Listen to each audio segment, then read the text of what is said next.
The Falcons, of course, there's a lot of talk still about quarterback. And that's the other thing you're hearing. I mean, almost every day there's another team moving up in the draft to grab Richardson, or, that's pretty much the prize, it seems. I think most people Right. believe Houston is going to grab Young.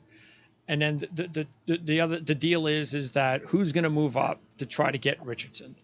And Atlanta's going to be one of those teams. I don't think that's going to happen myself. I don't know. I just get the feeling that maybe if they take a quarterback, that they go in the other direction where maybe they draft Hendon Hooker. Okay. And then that's a guy that because we all know we have to wait on him a little bit longer because of the injury, and that gives Ritter the time. So I think if they go quarterback, I think that's what they do.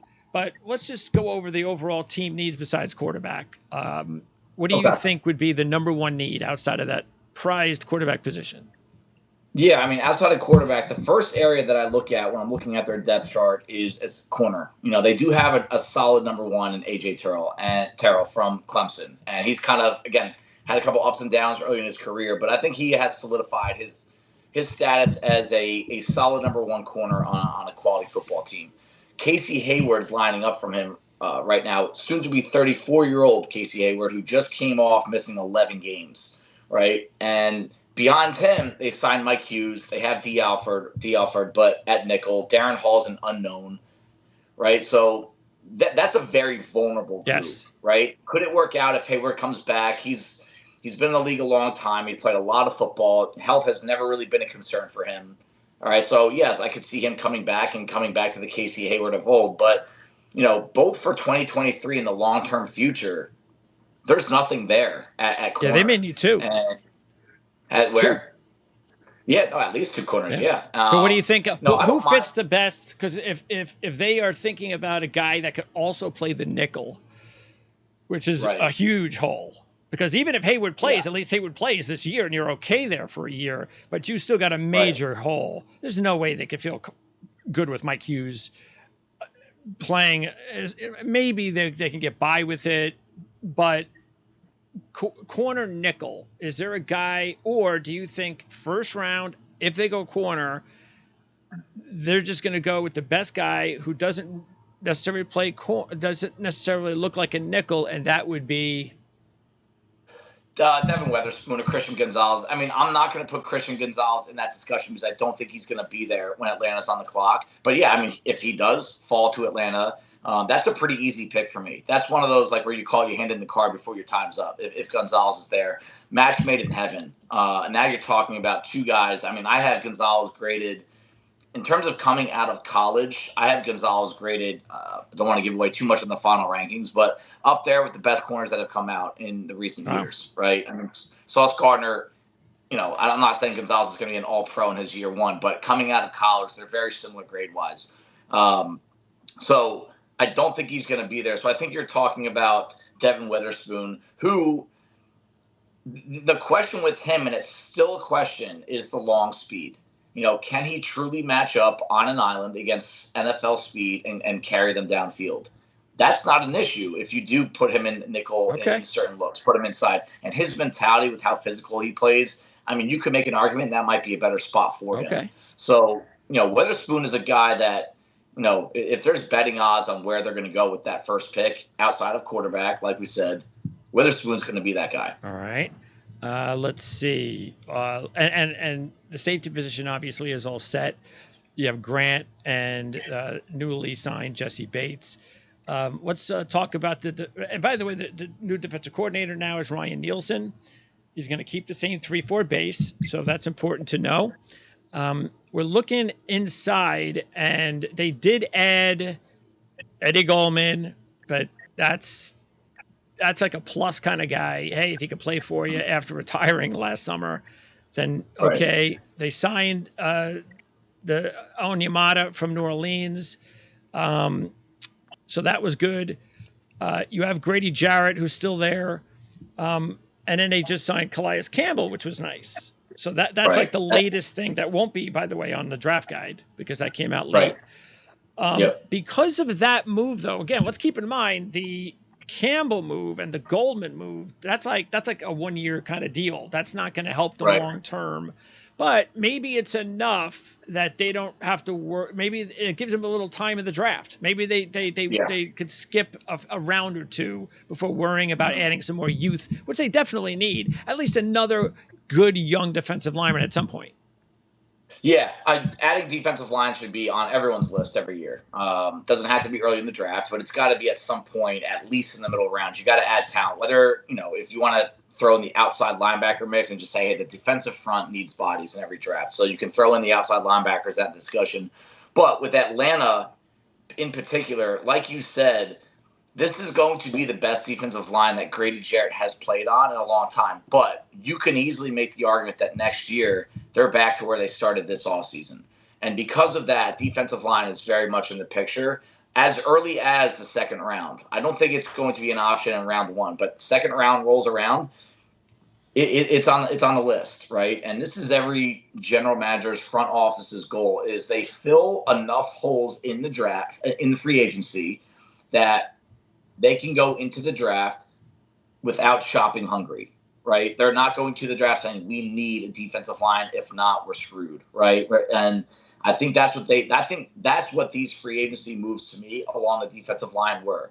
They were moves that, hey, if we don't get a defensive lineman or someone on our front put on this roster in the first 2 or 3 rounds, we'll still be okay for at least this season.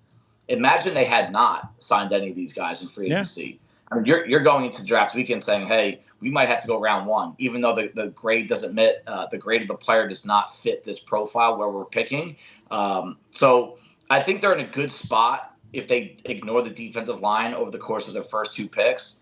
But I'm with you that at some point they need to add a body there.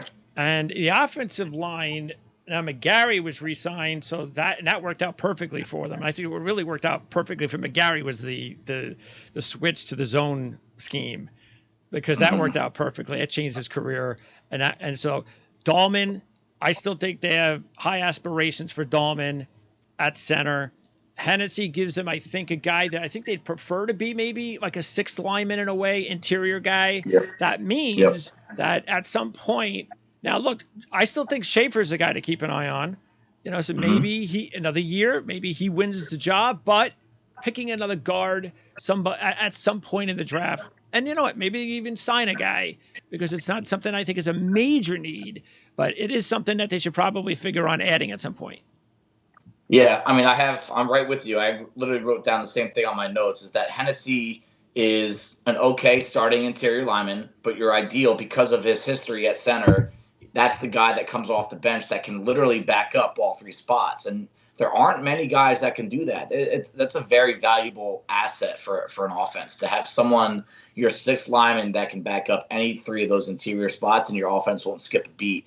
Jalen Mayfield, have seen enough out of him over the past couple of years. I just don't think he's going to be a factor as a starting lineman in the NFL. But, this power run game, this run-heavy offense, I think Schaefer from Georgia last year, he fits that what they're going to try to do. So, is he athletic enough to hit all the points in this blocking scheme? That's the one question with him that we had coming out of college. But again, after a year with him, I'm sure they have enough information on whether or not he can do it.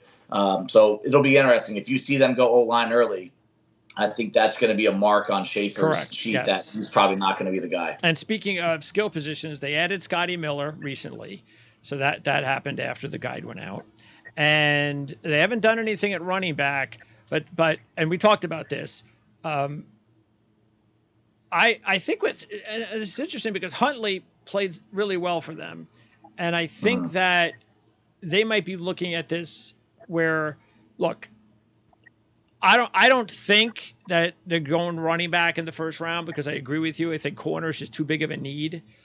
But I wouldn't be surprised in a way if a certain running back lasted late in the first, early second, and they just only a couple picks ahead, and they decided to maybe swing a deal. But I also could see that at some point, if they just decided to pick up a running back in the later rounds, they'd be okay with that as well. It just all depends on how much they believe on Algier. Do they believe it wasn't just a product of the system, that, he's actually a guy? Because we got to remember, the head coach had Derrick Henry, one of the best running backs. So he knows how to kind of compare in a way. do I got a guy that's not necessarily be Derrick Henry, but will he be good enough to be that type of guy, that guy I can count on, that number one guy? And if he does, then we probably won't see a running back picked up at this point. And I think the receivers are kind of done. I think you could probably add someone if you wanted to in the later rounds. But to tell you the truth, I don't think early enough, unless the right guy, because it all depends. I know Matt Collins, I believe, was just a one-year deal. And Scotty Miller is also just a one-year deal kind of guy. But the receiver position is not so important to this offense. But you do have to, but we do have to understand if something happens to Drake London, you're in big trouble. So I think at some point, maybe in the middle rounds, you might have to try to go after a wide receiver. Yeah, I mean, and we don't want to forget about Kyle Pitts at tight end, who's more receiver than tight end. So they did just trade for Jonnu Smith from New England. Again, not a huge factor, but he's more tight end. So I do think we're going to see more, Kyle Pitts looks. But, I mean, to me, it was criminal how little he was used last year. And really the offensive scheme, Kyle Pitts I'm talking about, the offensive scheme, they're just not that pass happy. And we don't even know who's going to be playing quarterback. I mean, I know Ritter's going to get his shot, but would you be surprised to see Heineke start games at some point next year? I wouldn't.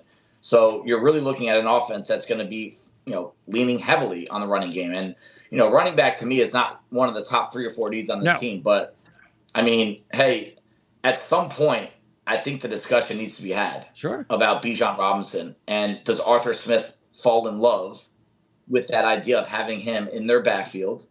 And I even think with that first pick, do I think it's going to happen? But no, I do think it needs to be a discussion, because everyone I've talked to says that this kid is, among many teams, is a better prospect than Saquon Barkley was in 2018.